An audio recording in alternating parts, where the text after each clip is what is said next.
Assalamualaikum warahmatullahi wabarakatuh. Perkenalkan, kami dari kelompok 1. Di sini kami akan menjelaskan tentang uji homogenitas dan normalitas.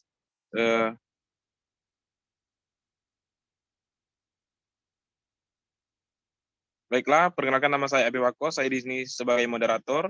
Kemudian ada teman saya, ada Regita, kemudian ada Maharani dan Miftahul Mursida. Baiklah, materi pertama akan dijelaskan oleh Regita, materi kedua akan dijelaskan oleh Maharani, dan materi ketiga akan dijelaskan oleh Miftahul Mursida. Kepada Regita. Terima kasih, Bagus.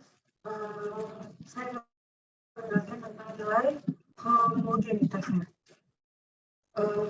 Uji homogenitas digunakan untuk mengetahui apakah beberapa varian populasi ada.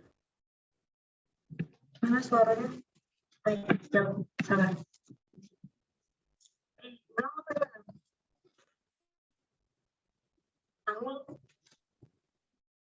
Tidak jelas gitu. Halo, cek. Halo. Udah jelas nggak? Kayak bergema gitu nah suaranya. Apa ya? Tapi berisik. Halo? Berisik tak? Lebih baik sih. Oke. Jadi ulang. Abinya ikut ulang juga ya nih. Lagi potong beda sih abinya. Pakai mana? Itu tadi background Abi petir-petir tahu. Lagi potong beda sih serak usi. Lanjut deh. 1. Nilai homogenitasnya. Uji homogenitas digunakan untuk mengetahui apakah beberapa varian populasi adalah sama atau tidak. Uji ini dilakukan sebagai prasyarat dalam analisis independen sampel T, tes, dan ANOVA.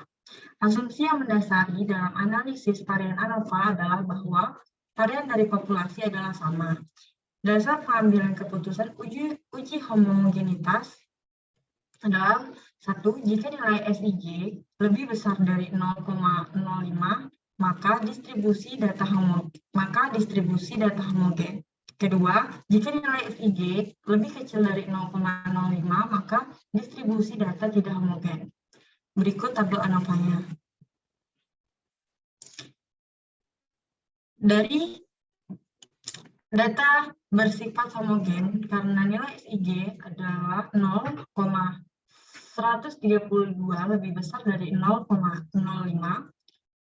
Nomor 2, data tidak homogen biasanya karena proses sampling yang salah. Bisa jadi juga karena penyebaran atau pembagian kelompok, eksperimen, dan kontrol yang kurang baik. Ini terjadi biasanya kita melakukan teknik random sampling atau menggunakan purposive sampling tanpa memperhatikan stratifikasi dan varian di dalam kelompok. Yang harus dilakukan apabila data tidak homogen yaitu dengan menggunakan uji statistik non-parametrik atau uji Mann-Whitney. Selanjutnya nomor 3 akan dijelaskan oleh Maharani. Kepada Maharani saya persilakan. Terima kasih. Terima kasih Regita. Selanjutnya yaitu nomor 3, studi kasus pengaruh motivasi belajar terhadap prestasi siswa kelas 11 SMA Negeri. Pengambilan sampel pada studi kasus ini menggunakan purposive sampling, di mana dalam teknik ini, seorang peneliti bisa memberikan penilaian terhadap siapa yang sebaiknya berpartisipasi di dalam sebuah penelitian. Seorang peneliti dapat secara tersirat memilih subjek yang dianggap representatif terhadap suatu populasi. Teknik pengambilan sampel jenis ini umumnya digunakan oleh media ketika akan meminta pendapat dari publik mengenai suatu hal. Media tersebut akan memilih siapa subjek yang dianggap dapat mewakili publik. Maka dalam kasus ini, memiliki kriteria bahwa sampel harus merupakan pelajar aktif yang masih bersekolah dan menduduki kelas 2 SMA. Selain itu, sampel harus dari sekolah SMA negeri di Indonesia. Maka sampel dari Penelitian ini diambil sebanyak 12 sampel. Berikut tabel datanya.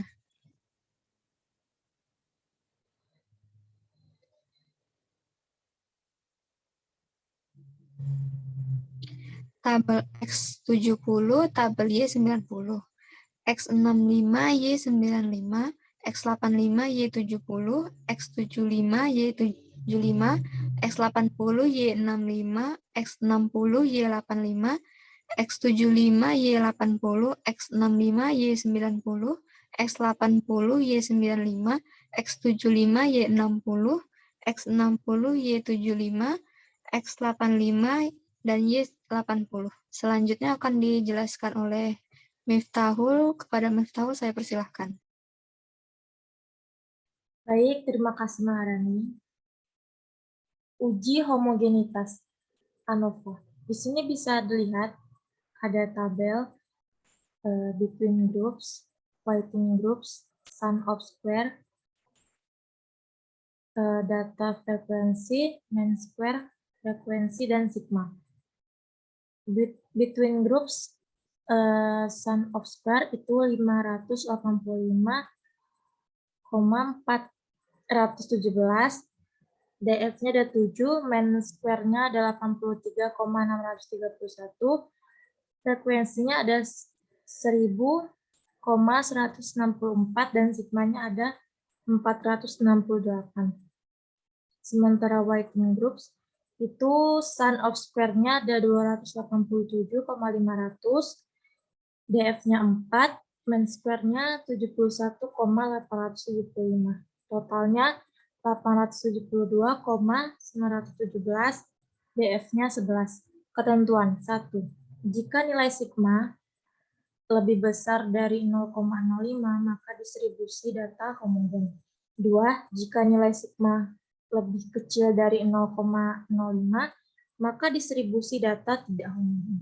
Data di atas memiliki nilai sigma 0,468, yang artinya distribusi data tersebut dikatakan homogen. Kemudian ada uji normalitas. One sample Kolmogorov Smirnov test. Di sini bisa lihat ada normal parameters, most extreme difference.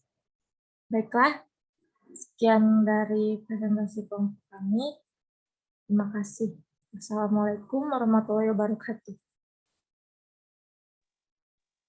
Baik, terima kasih. Baiklah, mungkin hanya itu yang dapat kami sampaikan. Terima kasih. Saya akhiri. Wabillahi taufiq wal hidayah. Wassalamualaikum warahmatullahi wabarakatuh.